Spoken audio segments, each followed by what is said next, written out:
So, sabay kayo ni Gary? sabay, na hindi ko nga nag-accept? alam eh. Hindi Oo. ko nga alam na hindi pala ako saved. Alam mo, akala ko na being religious means being saved. Oo. Kung you empty yourself of your pride, your ganyan, talagang gagamitin at gagamitin ka ni Lord. Ito yung problema ng marami. Malakas ang pananampalataya. That's your shield. But if you do not have your sword, which is the word of God, you're just defending all the time. Wala kang, hindi mo mapapatay ang demonyo. Okay. Ang dami-dami kong experiences sa Word of God. Yung Psalm 91, with long life will I satisfy Him. So, ibig sabihin, mahaba ang buhay ni Gary. Just trust in the Word.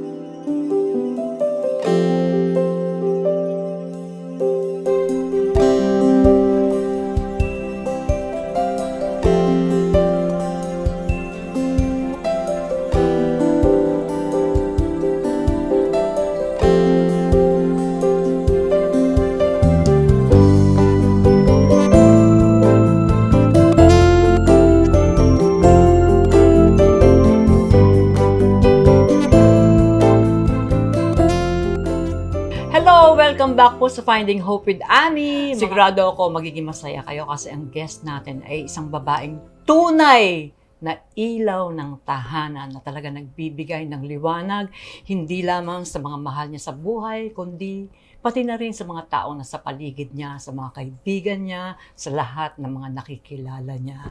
Marami ng pinagdaanan ng pamilya nila, mga pagsubok, mga challenges, pero makikita natin na sila nakatayo pa rin. Hindi lang nakatayo nakatindig at patuloy na nagtatagumpay. Kung bakit, alamin natin sa kanya yan. Siya ay isang babaeng mapagmahal na asawa, mabuting ina, at higit sa lahat, isang tapat na anak ng Diyos.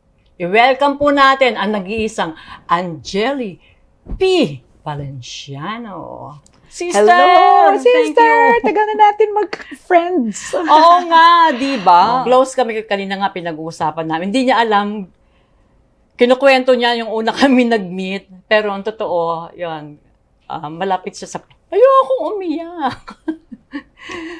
So anyway, nung panahon na ako'y down na down, sige na nga, diretsahan na to. Lamang tinatago nung adik ako, hindi ako lumalabas ng bahay. So anyway, umattend ako ng party dahil pinilit ako, birthday ni Fanny Serrano. Umattend ako, doon ko unang siya nakita, kasama ni Gary V. Si Gary V, kumanta ng Shout for Joy, ganyan. And then, nung pag-uwi ko, nakasalubong ko yung boyfriend ko, paalis ng bahay, ka-live-in ko noon. Tapos ako, pagpasok ng bahay, maya-maya, may tumawag na sa telepono, mga after how many minutes lang na aksidente, yung boyfriend mo nasa hospital. Pagdating sa hospital, comatose na, and then kinabukasan, wala na. And then, Tapos doon tayo nagkita uli. nagkita ulit dun sa wake niya. Yeah, sa wake niya. Tatanda ako, nandun ako sa kwarto. Iyak. Sabi ko, magkasama lang tayo nung, di ba kagabi, ganyan-ganyan. Kwento ko nga, grabe, you were so gracious. Kayo ni Gary. Talagang pinakinggan niyo yung litanya ko. Ikaw nga, nandito, nakaganyan ka sa akin, nandito ka sa sahig, nakaganyan ka sa tuhod ko. Kinig ka lang na ganyan. Habang umiiyak ako, naalala ko, di ko makakalimutan. Siyempre, idol ng lahat ng bayan, si Jay Ilagan, no? Tapos, parang surreal, no? Parang hindi totoo. Oo. Kasi nag-usap lang tayo, gano'n. Tapos biglang, Di ba, nung gabi lang. Tapos eto na. Ayun. Tapos nasa basang huli, sabi mo, alam mo, bibigyan kita nung CD ni Gary, yung Shout for Joy. Pakinggan mo yun. Pag lonely ka, basta. Sabi, makaka-minister sa'yo. Okay. Sabi ko, thank you. Hindi kita makakalimutan talaga. Tapos nung nagkasakit din yung mother ko, talagang wala akong kapera-pera. Ang isa sa pinakamalaking tulong nagbigay, ikaw ang Genesis. Yung tulong nyo, pinambili ng kabaong ng nanay ko. Yun. nakalimutan ko na yun. Yun. Talaga? Yes. Kaya thank you. Kahit hindi tayo ganun ka laging nagkakasama, andito ka. Oo. mommy. I Yes. love you. Thank Nandun you. mo, kaya hindi ko nakakalimutan. Anyway, hindi to tungkol sa akin, tungkol to sa'yo. Pasensya na po. Kwento mo naman, kapatid. Kumusta childhood mo? Paano ka lumaki? Ang family namin, family of 9 children. Tapos ang nanay ko, teacher sa UP, tapos nag-teach, naging guro sa Merinol. Ang tatay ko naman, he was a contractor na engineer, gumagawa ng mga bahay. So, simpleng family lang. Sa UP Village kami. Tapos, sa Merinol kami nag-aaral. Tapos, yung mga boys sa Lasal. Bata pa lang ako, kinausap ako, you'll never believe this. Kasi among the girls ngayon, si Felici, yung we call her our Holy One. Napaka-in love kay Lord ni Felici. So, pero nung mga 2 years old siya, so, siguro I was 10 years old, sinabihan ako ng daddy ko na kailangan kong alagaan si Felici. So, ako yung tumayong second mother ng mga kapatid ko. Sina Kiko, sina Anthony, yan. Tapos, si Felici, naging close sa akin. Parang second mother niya talaga ako. Tapos, when I grew a little older, ako na yung nagpapasweldo, nagbibigay ng baon, ganyan-ganyan. Pero very religious ang family namin. Kasi ang nanay ko wanted to be a nun. So, we were trained to pray. Eventually, because we were very religious, and my daddy wanted me to take business sa college, sa UP. Ayokong mag-business. Pero ang daddy ko, yun ang ini-insist niya. I just wanted to be an actress. So I wanted to take broadcast communications or comm arts or something. Hindi ako pinayagan ng tatay ko. Lesson number 1. Okay. Sa mga parents, don't force your children to take courses that they don't want to take. Na ikaw ang may gusto, yung parents mo may gusto. Give your children the freedom. But also, wise din ang daddy ko. Gusto niya maging business graduate ako kasi gusto niya ako yung magiging boss ng construction company niya, may real estate company siya, may export ng manpower, ang dami yung business. Tapos gusto niya I would be one of the leaders. So I graduated college at the UP at the age of 20. Pero yung boyfriend ko, he broke up with me. Nakala ko siya na yung magiging asawa ko.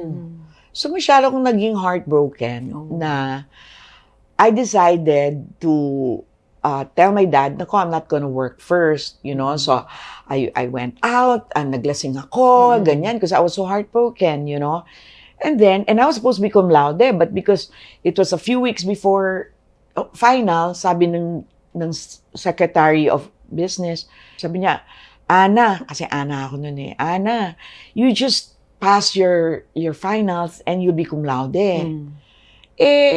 Brinaykan ako ng boyfriend ko. So, hindi ako nag-aral. I was so mad. I didn't make it to the finals. I failed some of my finals. Tapos, lahat ng mga case study ko, galit na galit sa akin kasi lahat kami study group ko yun Sila lahat cum laude, magna cum laude, summa cum laude. Tapos ako, I was just watching. But it's okay. You don't work for rewards naman or awards like that At least I graduated, di ba?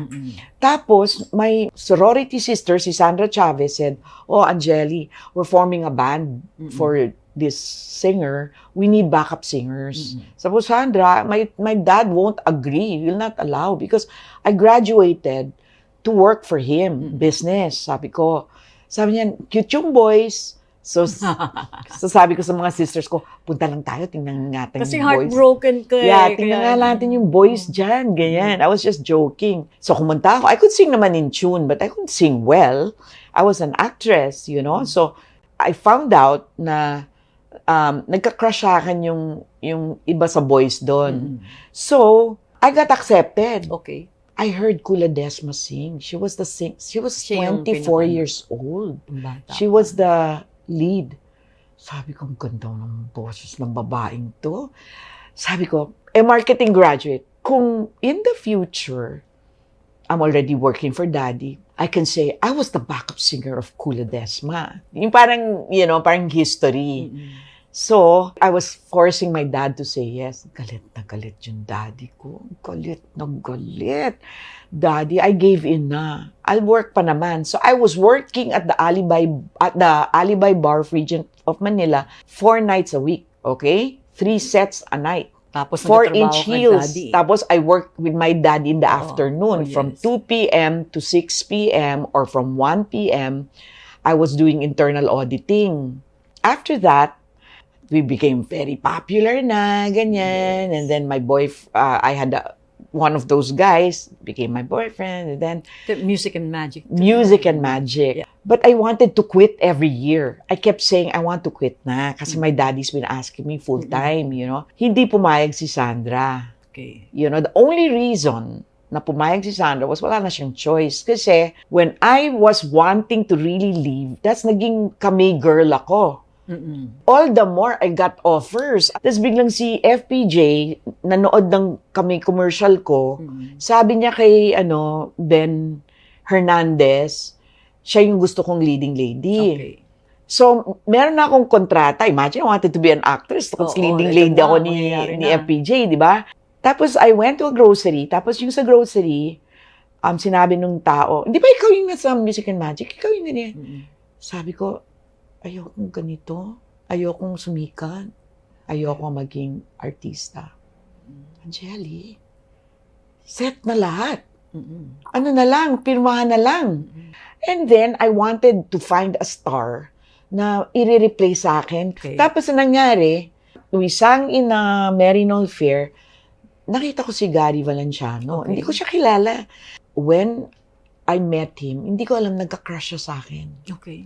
Hindi ko naman Ano alam, talaga, he's 6 years younger than me. Pero naging close kami kasi ako nag-produce ng una niyang concert sa Alibay Bar. After that, naging sobra kaming close, and then 1 year later, I got pregnant. That's why I had to quit the band.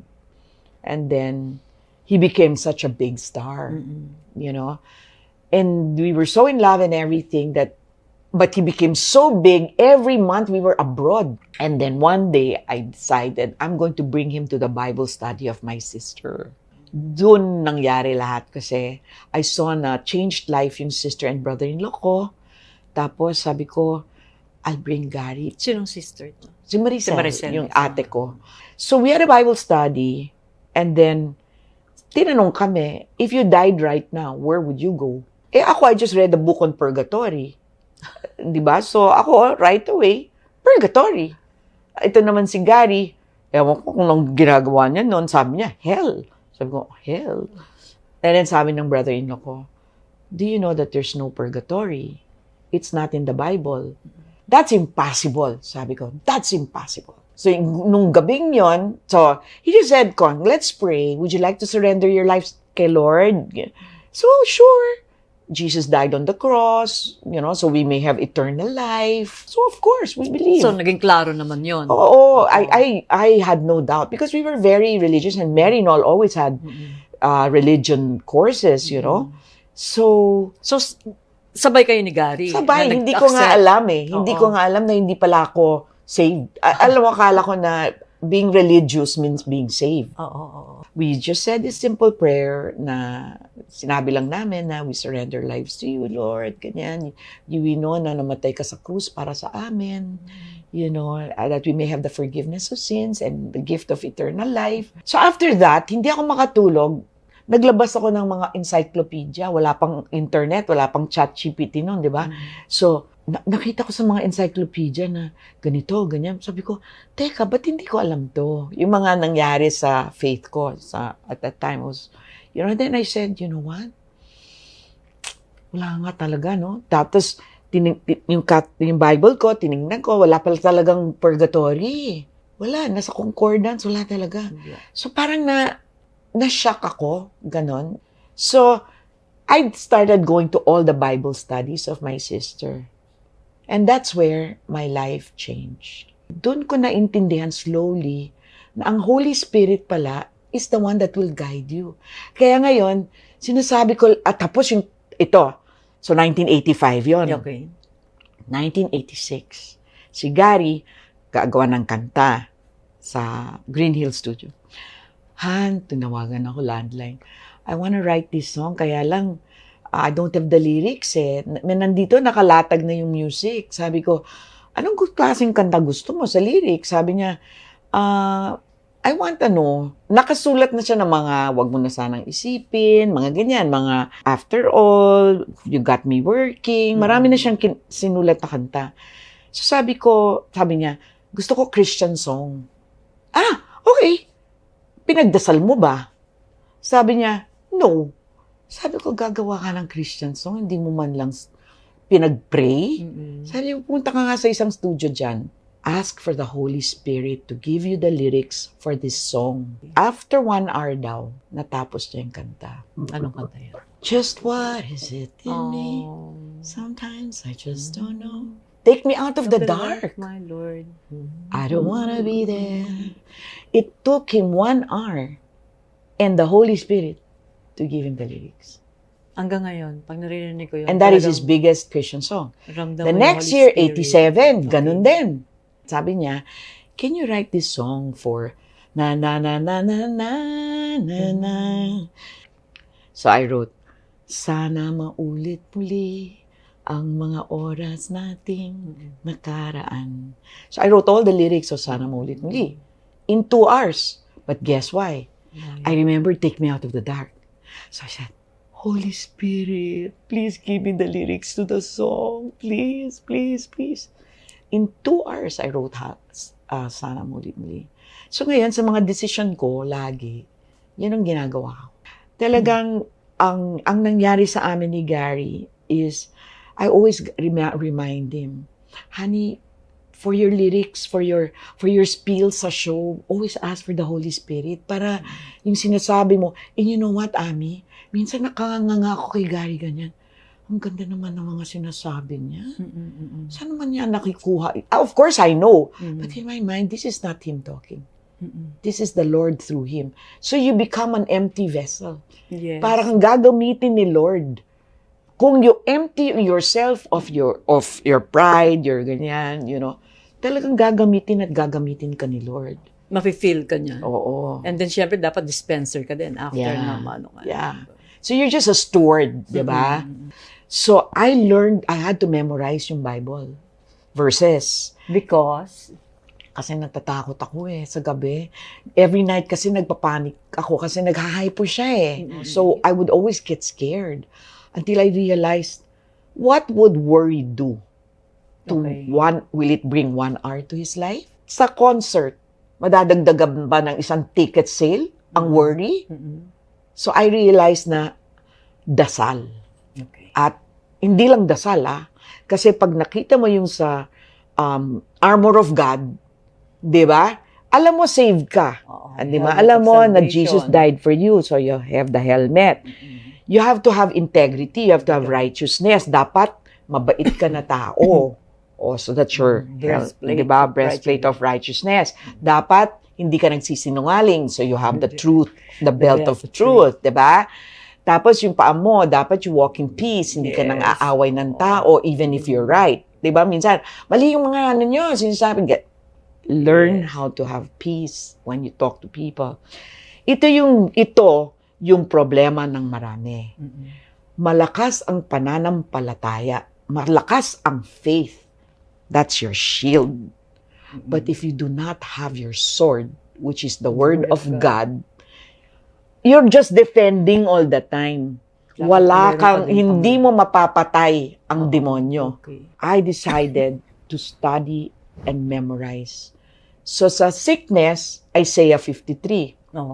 Anong version? Yun ang panlaban mo. Yun yung panlaban ko. For he was pierced for our transgressions. Sinaksak siya para sa ating mga kasalanan. Yes. He was crushed for our iniquities. The punishment that brought him us peace, kumbaga yung punishment that brought us peace, yung nasa krus siya, was upon him, and by his wounds, by his stripes, yung lahat ng wounds niya sa cross, we are healed. So, ibig sabihin, pag ganyan, pinapag-pray ko yan si Gary. Because there have been times, 30 minutes, hindi pa siya nagigising. Kasi, papunta na siya ng coma. So, I have to give him glucose, ganyan, tapos papag-pray mo. That's yung word of God, word Declare of ka God. ng No word of weapon God. formed against him will prosper.